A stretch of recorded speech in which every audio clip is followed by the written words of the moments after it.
This is CBC Here and Now.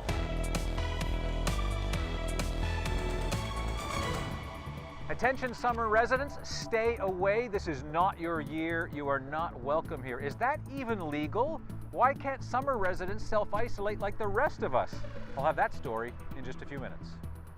He said, Philip Smith is dead. And my immediate reaction, I told you so. She helped save his life. Then he took away her daughter. Tonight, we resume our series on stopping domestic violence. Good evening, I'm Carolyn Stokes. Dozens of hospital staff at the Health Sciences Centre are in self-isolation after coming in contact with a COVID-19 patient. Eastern Health says it's identified 85 employees who came in contact with that patient. They've all been instructed to self-isolate for 14 days. The health authority says it's working on contact tracing to see if anyone else interacted with the patient and needs to isolate. Eastern Health says it's also reviewing how to safely resume some services while managing its response to the pandemic. Starting today, no one can come to this province unless they're a resident, a temporary worker, or have a special exemption from the Chief Medical Officer of Health. The tougher restrictions are to prevent visitors from unknowingly bringing the coronavirus here and causing more outbreaks of COVID-19. So if you're traveling to the province, you have to prove that you live here. You'll need to show two pieces of identification, both a driver's license and MCP card. If you only have one of those IDs, you'll also need to show either a tax return, vehicle registration, or bank or credit card statement with a local address to prove that you live in Newfoundland and Labrador. So what about people who spend part of the year living in this province? Some people have a second home here where they go for the summer and spend months at a time. The government says they're not welcome this year. Anthony is looking into that tonight. Joining me now is Brian Schell. He is a lawyer who is licensed here as well as in the province of Ontario. Well, Brian, you've been coming to Newfoundland for quite some time. Tell me about that. Well, that's right. I used to work in Labrador and in Buckins in Newfoundland as a labor lawyer for a large trade union. And I got to know the people and the land. And my wife and I came to visit about 18 years ago and decided that we loved the place and loved the people and loved the rocks and loved the ocean. And we eventually found this house right on the edge of Bonavista Vista Bay in the historic community of Salvage on the Eastport Peninsula. And we've been coming back every single year since then for anywhere from 4 weeks to 5 months and spending huge amounts of time learning and living with and amongst Newfoundlanders. All right, given the fact that you've been coming here for such a long time, you know what's going on with the pandemic, how do you feel you're being treated with respect to the difference of being a seasonal resident and a tourist? Well, it's really super disappointing, Anthony, except for the fact that we are technically not legal residents of Newfoundland, but we are legal residents of Ontario. In every other respect, we are exactly the same as a Newfoundland resident who might, for example, be in Halifax working for a few weeks and then return to Newfoundland, and who would self-isolate as required by the public authorities in Newfoundland. And we are just like that person, completely capable of self-isolating in our home in Salvage. And so treating us as if we are a tourist and mobile and incapable of safely self-isolating is really an overreach by the ministry in determining that tourism is a public health safety for Newfoundlanders. I'm completely sympathetic to the idea that we don't want people to spread the virus and endanger Newfoundlanders and overburden the health system. I understand that completely. Well, Brian, let me ask you a question, seeing how you were a lawyer. Is this move by any government of restricting the movement of Canadians, is this legal? Well, we've never had this challenge in Canada before. We have a section of the Canadian Charter that's in effect, known as Section 6, that protects the mobility rights of Canadians to live and work in other parts of Canada. Those rights are clearly subject to public health security issues, and there's been no specific case dealing with it. The real question is the limitation on the mobility rights, my ability to go from Ontario, where I am a legal resident, to Newfoundland, where I'm a seasonal resident, is that limitation reasonable and necessary to achieve the public purpose of protecting people in Newfoundland? And so you'd have to compare me, as I said earlier, to somebody who is a Newfoundland legal resident and who may be working somewhere else in Canada. And we all know that there are many Newfoundlanders who work elsewhere in Canada and return home to Newfoundland every 2 weeks or every 3 weeks or every month. And those people have to self-isolate just as I would have to self-isolate.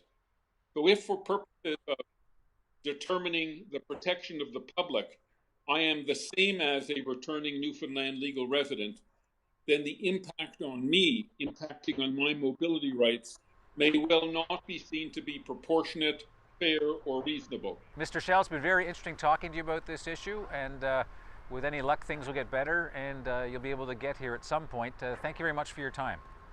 I certainly hope so, and thank you for speaking with me, Anthony. Well, the provincial government said today the travel ban is legal and necessary. Here and Now's Heather Gillis is live from our newsroom tonight. So Heather, why do health officials say this ban is needed? Well, Carolyn, the Chief Medical Officer, Dr. Janice Fitzgerald, says the purpose of the travel ban is to stop more cases of the virus being imported into the province. Now, of course, some are worried that their mobility rights under the Charter of Rights and Freedoms may be limited by this ban. However, Health Minister John Haggie says the Public Health Act references this situation, which says restrictions shall be no greater than is reasonably required. It actually specifically references the need to keep the Charter in mind when making any of these decisions. We feel, given the recommendations from the international as well as the Canadian communities, this is entirely consistent with public health imperatives. And indeed, we would be probably the third Canadian jurisdiction to do this, following New Brunswick and PEI, who've also been very successful in keeping their curve flat, and also the province of Quebec. Well, people with summer homes spend a lot of money in the province, from the grocery store to the gas station to local fees to towns for things like garbage pickup, for example. While the Premier says he is concerned about the economic impact, he says safety first. We also know that if we don't get it right, if indeed we had to have a major flare-up, that could have a more significant and more profound impact on our economy. So in some ways, doing it a little more cautiously can actually reduce the larger impact that we could have on our economy. So it's how you find that balance, but right now the priority is, and the focus is, on public health safety. Now, the Department of Health says that 209 people have emailed to inquire about an exemption or request an exemption. Carolyn? Thanks so much, Heather. That's Here and Now's Heather Gillis live from the newsroom. Well, you will soon be able to get more than a 30-day supply of medication. Over the next 2 weeks, the Pharmacy Board will lift its recommendation to restrict the supply of medication. That recommendation was put in place in March to ease strain on the national drug supply. The board says the national drug supply is stabilizing, but it will continue to monitor the inventory closely. Well, no new cases of COVID-19 in the province today. No new cases all weekend either. This past weekend was the first time people were allowed to expand their household bubbles to include a double bubble. But the health minister worries some expanded too much, and he's cautioning that could lead to another outbreak. Fine weather combined with a feeling that things are turning the corner is a very dangerous combination. But really and honestly, we'll pay the price, and you'll only know how well you did in 2 weeks' time. Just as easily as we had to lock things down back in mid-March, early March, we may find ourselves in that situation again. We just don't know, and I would urge everyone to be cautious. The conflict between crab harvesters and processors is continuing. The Fisheries Union was calling for crab prices to be set at $3.50 a pound. But on Friday, the price-setting panel sided with processors and set the price at $2.90. And some harvesters are not happy. Now, the FFAW is calling on the federal government to provide support to fish harvesters here. Joining me now to break this down is Jane Adey, host of CBC Radio's The Broadcast. So, Jane, $2.90 is only 10 cents less than the price harvesters in the Maritimes are getting for their crab. So what's the concern you're hearing from harvesters here? Well, you're right. It is pretty much on par with what crab harvesters in the Maritimes are getting. But harvesters here, as you said, had hoped to get more. The FFAW was asking for $3.50, and the panel sided with the Association of Seafood Producers at $2.90. So you can imagine that, especially this year, 60 cents less a pound than harvesters were hoping for is a lot. And considering that last year fish harvesters received $5.38 a pound, this is pretty devastating news. But this price was the final piece of information that harvesters needed to do calculations to figure out how much they can earn. And many have decided that it might not be worth fishing at all this season. It all depends on how much fish each harvester is allowed to catch. So if you're a license owner with a lot of crab to catch, with a large quota, you might be able to make a go of it this season. But if you're a license owner with a really small quota, then fishing for $2.90 a pound might not even let you break even. And there's a fairly large number of harvesters with smaller quotas, and so that's why you're seeing their union today again asking for some relief from the federal government, maybe in the form of a wage subsidy during this pandemic. The FFAW is saying that, look, you've given seafood processors millions of dollars to get their plants ready, but you're not looking at the very people who are going out on the water to get the crab. So it does feel a bit like the federal government has put the cart before the horse in this situation, and that is why harvesters are so frustrated at this stage. But Carolyn, I have to tell you that if many harvesters opt not to fish crab this season, it means they won't be buying supplies, it means they won't be employing crew members. It could have a devastating impact on our economy and in particular on our rural economy. Great. Thanks so much, Jane, for giving us some context and explaining all of this for us. You're welcome.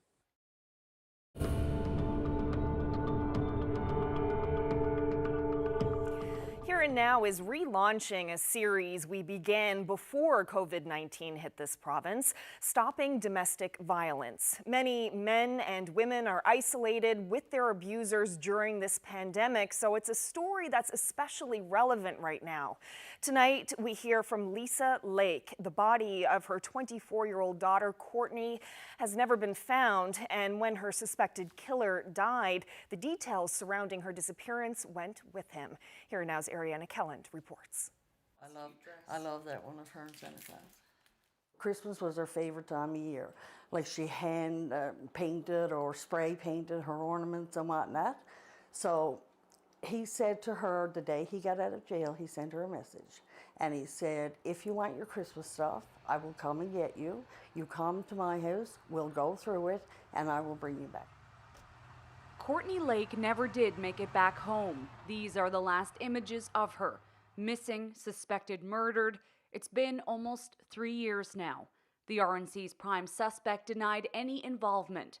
For months and months, they searched for her. It was the morning of November the 1st, 8 o'clock in the morning. Bang, bang, bang on my door. So when I went through to the door, I saw Tom Warren and Lindsay Dillon there. So they came in, he said, Lisa, who's here? So I told him. We got everybody out in the living room. He said, I got something to tell you. And I said, what's that? He said, Philip Smith is dead. And my immediate reaction, I told you so. Philip Smith didn't leave a suicide note. Whatever he may have known about what happened to Courtney Lake, well, it died with him. Cases like these are difficult for families and investigators left behind with few clues and even fewer answers. I have resigned myself to the fact that Courtney won't be home again. Oh, it was very hard. Why her? Why us? You know, why our family? Why a murder in Newfoundland? You know, there's all these why, and we'll never ever have the answers to them. Some answers may exist, hidden with those Philip Smith confided in. I'm of the belief that some of these persons who have been interviewed have withheld information. Lisa Lake hopes one day more information will come to light, and they'll keep looking, not only for her, but for Courtney's son. I set Oliver down and I said, Oliver, Philip Smith died. And he paused and he said, well, Nanny, you know what? I said, what? He won't hurt any more mummies, he said. Ariana Kelland, CBC News, Mount Pearl.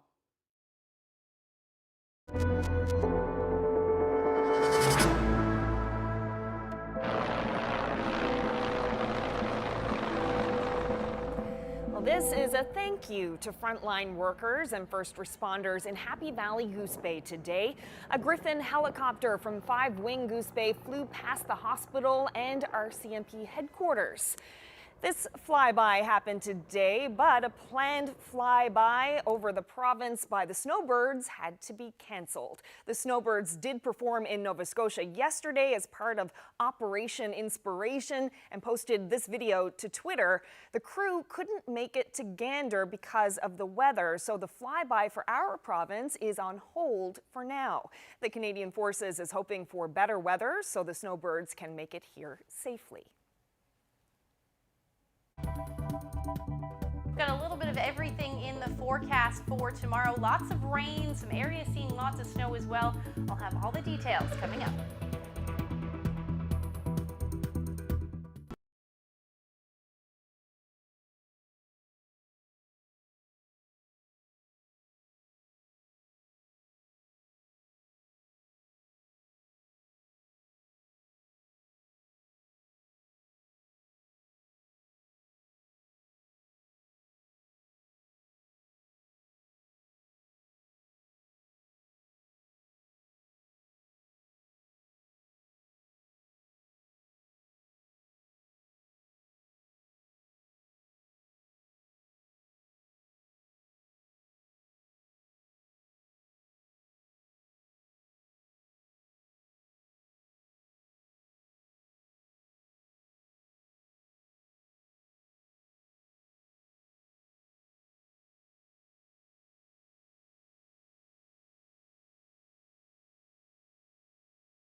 This weather update is brought to you by the Healthcare Foundation Home Lottery. Bonus deadline is midnight Friday, May 15th. Order tickets now at hcfhomelottery.ca. We woke up to some snow in some areas across the province. Didn't last very long though, thanks to some of these temperatures this afternoon. Let's take a look at where we sat as our daytime highs for the eastern portions of the island. Some chilly temperatures, anywhere from 3 to 6 degrees, and then significantly warmer as you head towards the coast, and then back into those single digits across Labrador today. About 6 degrees was the afternoon high in Happy Valley Goose Bay. So taking a look at the current situation, that low pressure system's moved off, and then allowing lots of sunshine today across most of the island and even up through Labrador as well. But the next low is on our doorstep, and that will move in tonight. Those winds, though, will drop off right across the board at some point overnight tonight, but then pick right back up in the morning as we start to see that rain spread a little bit further north, reaching the south coast by after midnight, by the early morning hours as well. Slight chance we could see that start off as some freezing rain, and then we'll quickly transition over to rain. As you can see, temperatures in the afternoon in the low to mid single digits, but those winds are going to ramp up. So southeasterlies in the east, 50 to 80 kilometers per hour, then about 40 to 70 kilometers per hour, generally out of the east-northeast, and you can see that onshore flow to the north as well. And with that, we're actually going to see, that's where we'll see the majority of the snow. So special weather statements in effect for Northern Peninsula as well as Green Bay, White Bay. You're looking at about 10 to 15 centimeters, and then coastal areas of Labrador towards Happy Valley Goose Bay, about 15 to as much as 30 centimeters of snow is expected with this one. To the east, it's all rain, so rainfall warning down along the south coast of Newfoundland, of the Avalon. You can see just how much rain we're going to see through the day. Now, the rain-snow line will set up probably somewhere near or just west of Grand Falls, Windsor. So that's why we're going to see most of that snow. And then along the west coast, towards the coast, certainly going to see a rain-snow mix. But then as you head further inland and in those higher elevations, you'll probably pick up anywhere from as much as 5 to 10 centimeters of snow through the day. So here's where that rain is. Like I said, 30 to 50 millimeters of rain for the Avalon as well as Bonavista North. And then down along the south coast, you could pick up anywhere from 50 to as much as 70 millimeters of rain with this system. Now into Wednesday, that low is going to stick around. It's actually going to sit over Newfoundland. So we're looking at temperatures anywhere from 2 to as much as 6 degrees through the day. Might see a few peaks of sun in the east, but overall, we're still looking at those unsettled conditions, especially up through Labrador, where you're going to see that snow continue. Heaviest snow for you will actually fall Tuesday night into the first half of Wednesday. So just before I leave you tonight, I wanted to share this beautiful weather photo from Tara Keefe, an evening adventure in Black Tickle, Labrador. Thank you so much for sending that in. And if you have any weather photos to share with them, send them to nlphotos@cbc.ca.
Welcome back to Here and Now.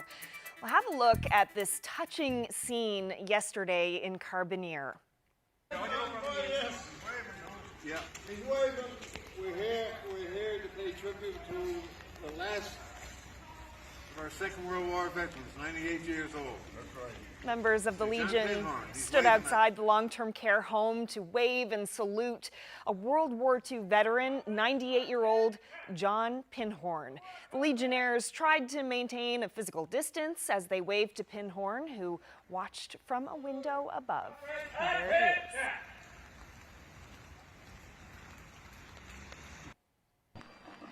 Well, the Legion in Carbonear also had a wreath towed out of the harbor. It's part of yesterday's 75th anniversary of the Battle of the Atlantic. There were ceremonies at several monuments in the province. Legionnaires and town officials said they tried to ensure a physical distance was maintained.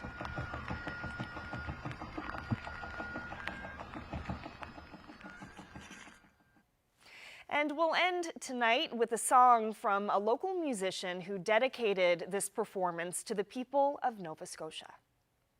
Amazing grace, how sweet the sound that saved a wretch like me. What a voice. Corey Tefford posted this video for the people in Nova Scotia who are mourning the victims of two recent tragedies, the helicopter crash and the shooting rampage. Tedford is from this province but has lived in Nova Scotia with his family for about 20 years. Thanks so much for joining us, everyone, tonight, and hope we'll see you again tomorrow. Coming up next is CBC News from Nova Scotia. Good night. My heart to fear in grace, my fears relieved.